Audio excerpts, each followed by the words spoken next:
పంచుతారు. మొదటి విడత 65 లక్షల చీరలు గ్రామీణ ప్రాంతాలలో ఉన్న ఆడబిడ్డలకు ఇవ్వడం జరుగుతుంది. రెండవ విడత మున్సిపాలిటీలు, మున్సిపల్ కార్పొరేషను, గ్రేటర్ హైదరాబాద్లో ఉండే మహిళలకు మిగతా 35 లక్షల చీరలు మార్చి 1 నుండి మార్చి 8 తారీఖు లోపల వాళ్ళందరికీ కూడా చీరలను చేర్చే బాధ్యత ఈ ప్రభుత్వం తీసుకుంటుంది. గ్రామాలలో ఇచ్చిండ్రు, పట్టణాలలో ఇవ్వలేదు అని ఎవరైనా మిమ్మల్ని తప్పుదోవ పట్టించే అవకాశం ఉంటుంది. పట్టణ ప్రాంతాలలో ఉన్న మా ఆడబిడ్డలకు మార్చి 1 తారీఖు నుంచి మార్చి 8 తారీఖు లోపల మీ అందరికి కూడా చీరల పంపిణీ కార్యక్రమం జరుగుతుంది.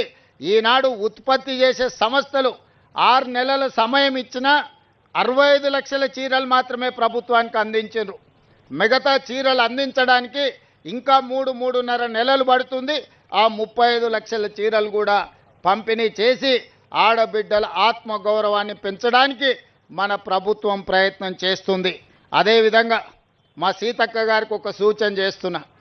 మా సహచర మంత్రివర్గ సభ్యులు, రాజ్యసభ సభ్యులు, లోక్సభ సభ్యులు, శాసనమండలి సభ్యులు, శాసనసభ్యులు, మా గ్రేటర్ హైదరాబాద్ మేయర్ గారు, డిప్యూటీ మేయర్ గారు మా ఇందిరమ్మ చీరలు కట్టుకోవాలి. మా కార్పొరేషన్ చైర్పర్సన్స్ కూడా ఇందిరమ్మ చీరలు కట్టుకోవాలి. మా ఐఏఎస్ ఐపీఎస్ అధికారులు కూడా ఇందిరమ్మ చీర కట్టుకొని ప్రజలందరికీ కనిపించే విధంగా మీ సోదరుడు రేవంత్ అన్న తెలంగాణ ప్రభుత్వం ఇచ్చిన చీర మా ఆడబిడ్డలందరూ కట్టుకున్నారు, కట్టుకుంటారు. వాళ్ళందరూ ఆత్మగౌరవంతో ఈ చీరను కట్టుకున్నారని మనం ఎట్టే తెలంగాణ సారే బ్రాండ్ అంబాసిడర్లుగా మీరే ఉండాలి. ప్రతి ఆడబిడ్డకు కూడా సీతక్క ఈ సారే నజరానాను పంపించాల్సిందిగా పేరు పేరున వాళ్ళందరికీ సీతక్క బాధ్యతగా చేర్చాలి. వాళ్ళకి లేదు, మంత్రుల భార్యలకు అంటారు కానీ పంపిస్తే వీళ్ళు కట్టుకునేటట్టున్నారు. సో అట్లా మరి సీతక్క అదనంగా మంత్రులు, ముఖ్యమంత్రి గారి కుటుంబాలకు కూడా ఒకవేళ చీరలు అందిస్తా అంటే నాకేం అభ్యంతరం లేదు. కానీ ముఖ్యంగా మా ఆడపడుచులకు, ప్రజాప్రతినిధులందరికీ కూడా మా సీతక్క ఈ చీరను అందించాల్సిందిగా, వాళ్ళందరూ కూడా ఈ చీరను కట్టుకొని ఒక వెబ్సైట్ సీతక్క ఒకటి క్రియేట్ చేయి, అందరూ చీర కట్టుకొని నీకు పోస్ట్ చేయాలి. వీళ్ళే బ్రాండ్ అంబాసిడర్లు.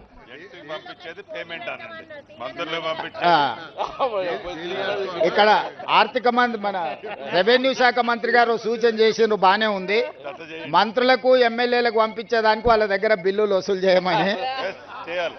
సో వాళ్ళందరికీ మా మహిళా సంఘాల వాళ్ళు అక్కడ శిల్పారామంలో మనం 3.5 ఎకరాలు ఇచ్చినాం కదా, అక్కడ షాప్లో పెట్టి వీళ్ళందరినీ కొనకపోయినా ప్యాకింగ్ పంపించేసి ఆ బిల్లు తెప్పించుకోక, లేకపోతే నెల జీతాలలో వీళ్ళతో కోతలు విధిస్తా బ్యాంకులో చెప్పి. అందుకోసమని ఇది మన ఆత్మగౌరవం. తెలంగాణ ఆడబిడ్డలకు ప్రజాప్రభుత్వం పెడుతున్న సారే ఈ చీర, ఈ ఇందిరమ్మ చీర. ఇందిరమ్మను స్మరించుకుంటే ఎక్కడ లేని 1000 ఏనుగుల శక్తి మనకు వస్తుంది. పక్క దేశాలను ఓడించడమే కాకుండా ఈ దేశ రాష్ట్రపతి, ప్రధానమంత్రుల నుంచి మొదలు పెడితే ముఖ్యమంత్రుల వరకు మహిళలకు అధికారంలో భాగస్వామ్యం అందించిన గొప్ప నాయకురాలు.